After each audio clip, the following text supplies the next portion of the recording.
Corona virus इंसानों के द्वारा बनाया गया है। कोरोना वायरस इंसानों के द्वारा बनाया गया है। ये बातें मैंने नहीं, ये बातें एक बहुत बड़े साइंटिस्ट ने बोली है। और वो साइंटिस्ट ना तो अमेरिका के हैं ना तो चाइना के हैं। और वो साइंटिस्ट क्या है, नोबेल पुरस्कार विजेता है। और उन्होंने जो बातें बोली है वो बातें विचारणीय जरूर है, क्योंकि उनका जो तर्क है बहुत हद तक सही बैठता है। मैं इसके बारे में आपको बताऊंगा। हालांकि कोरोना वायरस के उत्पत्ति होने के बहुत सारे थ्योरी आ चुके हैं कि कोरोना वायरस बना कैसा है, बना किस तरह से है, लेकिन उनकी बातें एक बहुत हद तक सही बैठ रही है। और बहुत सारे ऐसी चीज़ें हुई है, उस वो जो बोले हैं उसी में बहुत सारी ऐसी चीज़ें हुई है जो कि कुछ और एंगल की तरह ले जाता है, किसी दूसरे तरफ इशारा करता है। अभी जितने थ्योरी हैं उसके हिसाब से किसी दूसरे तरह का इशारा करता है वो।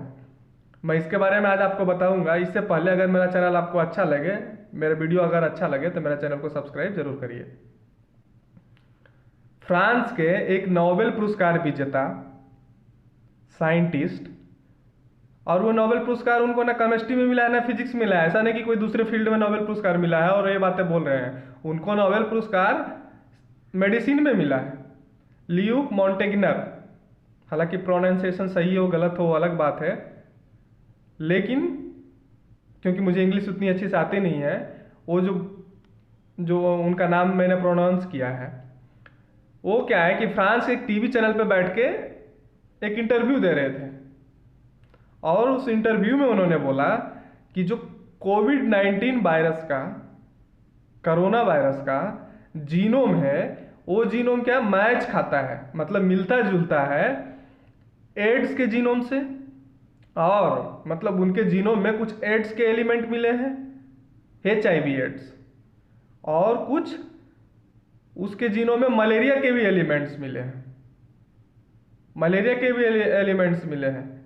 हो सकता है कि यही कारण है, हो सकता है, मैं बोल रहा हूँ यही कारण है कि मलेरिया की जो वैक्सीन है HCQ हाइड्रोक्लोरोक्विन मेडिसिन पूरा दुनिया में भारत निर्यात कर रहा है और थोड़ा बहुत काम भी कर रहा है वो मेडिसिन। हाँ, उन्होंने बोला कि दोनों की एलिमेंट्स है उसमें, और ये दोनों एलिमेंट्स तभी एक साथ हो सकता है जब ये आदमी के द्वारा बनाया गया हो। और ये काम जहां से कहा जा रहा है कि ये, उन्होंने बोला कि या इससे इस थ्योरी से प्रूव होगा कि जो कहा जाता था कि जो कोरोना वायरस है वो वुहान के मांस के बाजारों से फैला। चाइना में जो वुहान शहर है जहां से कोरोना वायरस सबसे पहले फैला, वहां के मांस के बाजारों में फैला। लेकिन अब ये कहा जा रहा है, और उन्होंने ये बोला कि मांस के बाजारों से नहीं फैला, ये वुहान इंस्टीट्यूट ऑफ वायरोलॉजी से फैला है, वुहान इंस्टीट्यूट ऑफ वायरोलॉजी से फैला है। उन्होंने कहा कि दोनों के एलिमेंट्स मिले हैं। और जो वहाँ वुहान इंस्टीट्यूट ऑफ वायरोलॉजी है चाइना में, उसको महारत हासिल है इस तरह का वायरस बनाने का, उसको महारत हासिल है इस तरह का वायरस बनाने का। हालांकि अमेरिका और चाइना एक दूसरे से भिड़े हुए हैं इसके लिए, अमेरिका और चाइना एक दूसरे से भिड़े हुए हैं उसके लिए। इनके अगर कोई लोगों ने बोला होता तो थोड़ा विचारणीय था, क्योंकि अमेरिका भी बहुत, एक तो चाइना गिरगिट की तरह रंग बदलता है, सभी जानते हैं, और कब क्या करेगा कहना मुश्किल है। तो अमेरिका भी कोई दूध का धुला हुआ नहीं है, अमेरिका भी दूध का धुला हुआ नहीं है, अपने इंटरेस्ट में वो कुछ भी कर सकता है। लेकिन बाद में जो सारी परतें खुल रही है कोरोना वायरस से रिलेटेड, जो सारी परतें खुल रही है उसमें बहुत सारी चीज़ें आ रही है। इसमें चाइना तो दूध का धुला नहीं है, और अमेरिका भी कहीं, इसमें अमेरिका के भी कुछ कुछ हाथ आ रही है, कुछ कुछ योगदान अमेरिका का भी आ रहा है। तो आइए मैं अब इसके बारे में खुल के आपको बताता हूँ। वुहान इंस्टीट्यूट ऑफ वायरोलॉजी में दुनिया का सबसे बड़ा वायरस बैंक है, नहीं, एशिया का सबसे बड़ा वायरस बैंक है, ऐसा चाइना क्लेम करता है। हालांकि अभी तक ऐसी कोई रैंकिंग नहीं बनाया गया कि ये सबसे बड़ा वायरस बैंक है, लेकिन जिस तरह चाइना क्लेम करता है और कोई दूसरे कंट्री क्लेम नहीं करते हैं कि हम वायरस बनाते हैं, और मतलब वायरस का इतना बड़ा पैमाने पे हम वायरस बनाते हैं और प्रयोग करते हैं, ये चाइना खुद खुल के बोलता है कि एशिया का सबसे बड़ा वायरस बैंक कहाँ है, वुहान इंस्टीट्यूट ऑफ वायरोलॉजी में। जब 2002 के करीब सार्स वायरस फैला था, तो वो किससे फैला था? चमगादड़ से। और वो भी एक बहुत बड़े पैमाने पे फैला था। हालांकि तब WHO कहिए या भगवान की दुआ कहिए, सार्स वायरस महामारी का रूप नहीं ले सका, लेकिन जिस एरिया में फैला उस एरिया में बहुत सारे मौतें हुई और बहुत बड़े पैमाने पर, बृहद पैमाने पर लोगों को हर्ट किया। एक कहिए तो उस समय भी ये महामारी तो नहीं थी, लोकल ये बहुत खतरनाक थी। तो ऐसा कहा जा रहा है, कहा नहीं जा रहा है, ये प्रूव हो चुका है अब, कि वुहान इंस्टीट्यूट ऑफ वायरोलॉजी में सार्स के वायरस को पता करने के लिए, चमगादड़ पे क्या हो रहा था? रिसर्च चल रहा था। चमगादड़ पे रिसर्च चल रहा था। और वो चमगादड़ पे रिसर्च का जो पैसा है वो कौन दे रहा था? वो अमेरिका के नेशनल हेल्थ डिपार्टमेंट से आ रहा था। मीन्स क्या था? ये रिसर्च चल रहा था चाइना में, वुहान इंस्टीट्यूट ऑफ वायरोलॉजी में, और ये पैसा आ कहाँ से रहा था? अमेरिका से आ रहा था। और ये छोटा मोटा पैसा नहीं आया है, 28 करोड़ रुपया आया है इसके लिए। 28 करोड़ रुपया आया है अमेरिका से चाइना में ये रिसर्च करने के लिए।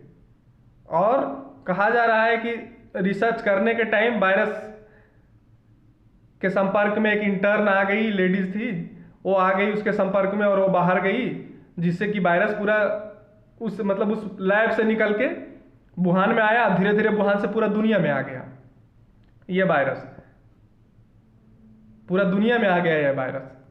तो अगर चाइना दोषी है कि दुनिया में वायरस पूरा फैला दिया चाइना ने, या चाइना के द्वारा बनाया गया ये वायरस है, लैब में बना है वुहान इंस्टीट्यूट ऑफ वायरोलॉजी में, तो अमेरिका भी कम दोषी नहीं है। अमेरिका के द्वारा फंडेड था ये। अमेरिका इसलिए भी दोषी है अभी तक के थ्योरी के अनुसार, क्योंकि पहले तो वो फंड कर रहा था। और ओबामा क्या बोले अपने इंटरव्यू में, डोनाल्ड ट्रंप बोले अमेरिका के राष्ट्रपति, कि ये पैसा जो था वो कब किसके समय से जा रहा था? बराक ओबामा के समय से जा रहा था। बराक ओबामा के समय से जा रहा था। तो बराक ओबामा कब राष्ट्रपति खत्म हो गए थे? 2015 से जा रहा था। लेकिन आप लगभग 4 साल से वहां के राष्ट्रपति हो, तो आप क्या देख रहे थे? क्या आपको पता नहीं था? तो आप जिस तरह से बोल रहे थे कि बराक ओबामा के समय जा रहा था, तो कहीं ना कहीं प्रश्न चिन्ह खड़ा होता है कि आप भी उसको पैसा देते रहे हैं, डोनाल्ड ट्रंप। और इस बात पे बल तब मिलता है कि जब जिनके कहने पे ये पैसा वहां के गवर्नमेंट के द्वारा दिया गया, डॉक्टर एंथनी फाउची, उन्होंने 2017 में ओपनली एक बातें बोल दी कि एक ऐसी महामारी आने वाली है, एक ऐसी महामारी इसी तरह का सेम कोरोना वायरस से रिलेटेड, कोरोना वायरस जैसा ऐसी महामारी आने वाली है कि दुनिया के सभी देशों को तैयार रहना चाहिए इसके लिए। तो कोई ऐसे कैसे बोल सकता है? वो ज्योतिष शास्त्र तो थे नहीं, डॉक्टर एंथनी फाउची ज्योतिषाचार्य तो थे नहीं कि ज्योतिष जानते थे, वो पहले प्रिडिक्ट कर दिए थे। वो साइंटिस्ट थे, हाँ, वो मेडिकल रिसर्चर थे। उन्होंने जब ये बात बोली तो कहीं ना कहीं तो प्रश्न उठता है कि वो कैसे जानते थे ये सारी चीज़ें? कहीं अमेरिका के द्वारा फंडेड तो नहीं था? फंड तो दे ही रहे थे अमेरिका, हालांकि डोनाल्ड ट्रंप ने रोक लगा दिया फंड को, लेकिन अब क्या रोक लगाने से होता है? अगर उनके फंड से और अमेरिका चाइना के लैब से ये वायरस फैल गया, तो सही कहा जाता है कि जो आदमी कांटा बोता है, कांटा सबसे पहले उसी को गड़ता है, कांटा सबसे पहले उसी को चुभता है। और सबसे ज़्यादा अभी पीड़ित कौन है? अमेरिका, और स्टार्टिंग में चाइना। और चाइना ने जो मौतें बताई, चाइना एक दिन में अभी 2-3 दिन पहले अपना मौत बढ़ा दी 1-1.5 हज़ार, 1-2 दिन में अपना मौत बढ़ा दी। तो जब वहाँ केसेस ही अभी नहीं आ रहे हैं तो फिर मौत कैसे बढ़ गई उतना हजारों की संख्या में? तो कहा जा रहा है कि चाइना में भी बहुत बड़े पैमाने पे लोग मरे, लेकिन चाइना गवर्नमेंट ने छुपा लिया। इंडिया जैसे तो वहाँ है नहीं व्यवस्था, वहाँ जो भी मीडिया बोलता है वहाँ की सरकार की भाषा बोलता है, यहाँ जैसे नहीं बोलता है इंडिया जैसे। तो कहीं ना कहीं अमेरिका का भी हाथ था इसमें, और ये हाथ कहीं ना कहीं किसका था? चाइना का भी था। क्योंकि फैला तो उन्हीं के यहाँ से है। क्या क्या कामें करते हैं दुनिया को बचाने के जगह पे, ये सारी चीज़ें कर रहे हैं। और कहा जा रहा है कि ये लीक वायरस तब हो गया जब ये लोग कोशिश कर रहे थे HIV एड्स का वैक्सीन बनाने के लिए। HIV एड्स का वैक्सीन बनाने के लिए ये लोग कोशिश कर रहे थे चाइनीज लोग। एक ये भी थ्योरी आ रही है, उसी वही बोले हैं जो साइंटिस्ट हैं, वो ये बोले हैं कि एड्स की वैक्सीन बनाने के लिए ये लोग प्रयोग कर रहे थे और वायरस लीक हो गया। अब उनकी, हालांकि मैं ये नहीं कर रहा है, ये सारी चीज़ें प्रूव्ड नहीं है, लेकिन अगर कोई एक नोबेल साइंटिस्ट ये बात बोलता है, नोबेल पुरस्कार विजेता साइंटिस्ट ये बात बोलता है, तो वो बिना तर्क और लॉजिक के आधार पर नहीं बोलेगा, क्योंकि उनकी ज़िंदगी भर की मेहनत है, उनकी ज़िंदगी भर की कमाई है, ज़िंदगी भर का इज्जत है। और कोई भी चीज़ वो खुद जानते हैं कि बिना तर्क के आधार पे, बिना तथ्यों के आधार पे नहीं बोला जा सकता। तो कुछ सोच विचार के ही बोले होंगे डॉक्टर ल्यूक, कुछ सोच विचार के ही बोले होंगे। और ये ना तो अमेरिका के हैं ना तो चाइना के हैं। और इसमें एक और सबसे बड़ा डेवलपमेंट हुआ है कि जो सबसे ज़्यादा पीड़ित है अमेरिका, ऑस्ट्रेलिया और यूनाइटेड किंगडम ने ये बात बोली है कि आपके यहाँ से ये वायरस फैली तो मुझे इन्वेस्टिगेट करने दीजिए, हमारे साइंटिस्ट को अलाउ करिए आपके यहाँ आने के लिए चाइना वुहान में।